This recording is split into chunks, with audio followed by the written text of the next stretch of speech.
Hi, everyone. Big week for energy this week with Nord Stream 1 shutting down in Europe. That seems to be underway now as a continuation of the energy crisis there. We've shown in our notes that Germany simply can't survive without Russian gas. So this is going to be a very crucial shut-off that we see that's really scheduled to last for the whole of July. At the same time, yesterday we were writing about Libya cutting its exports of gas to Italy. And of course, we've also talked about in the past couple of weeks, Algeria's potential to go into decline in terms of exports. So the limits on European gas supply are very significant. Germany doesn't have an LNG option, and we think this is a full-scale crisis. The only thing that's mitigating it is the fact that it's July.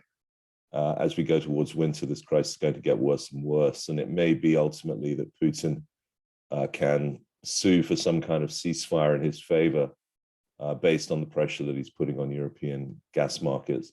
At the same time, we're also watching this week for the potential shutdown of the CPC pipeline from Kazakhstan into the Black Sea.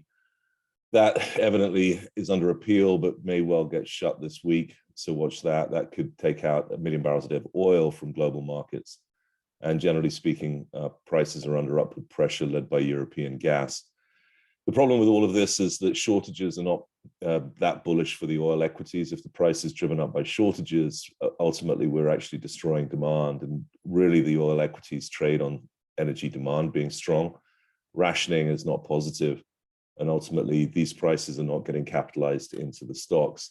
Now, of course, the supply side in oil may be so chronic that we are in a structurally higher oil price environment, and that will eventually get priced into the oil equities. And that's more or less what we're waiting for.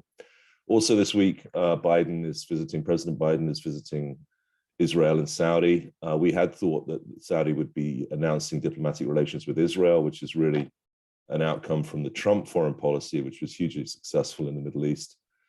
But in fact, the Israeli ambassador, the US ambassador to Israel has said that there will not be an announcement of formalization of diplomatic relations this week. So we'll see what comes out of Biden's visit to the Middle East. It may be more rhetoric on Iran, which will remain out of the market. The Iranians are really not doing anything to get back from sanctions. Basically, negotiations have fallen apart. On the corporate side, two big stories. One is relevant to European gas, that's Cheniere, and what's going on with the emissions that they are generating and whether or not the EPA will give them a waiver on a couple of turbines they have that do not meet emission standards. That's a major issue for Cheniere, and we'll be watching that closely this week. And secondly, the resignation of Suncor's CEO, Mark Little, after yet another fatality, leaves that one in limbo as we wait now to see whether the interim CEO will be the future CEO, will be the permanent CEO, or whether the external search will come up with a top new executive.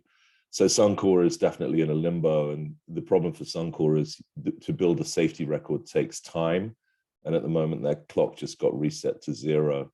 So Suncor is likely to continue to trade on a mistrust basis regarding safety for months and even years to come, even allowing for the fact that a new CEO may come in and change things around. It's going to take years before there's comprehensive evidence that Suncor's safety record has improved. So that's some of the things this week to look out for. Suncor thinks Cheniere under pressure. The oil group, we don't think will act that well with this kind of pressure on markets. We're also obviously watching the Treasury bill.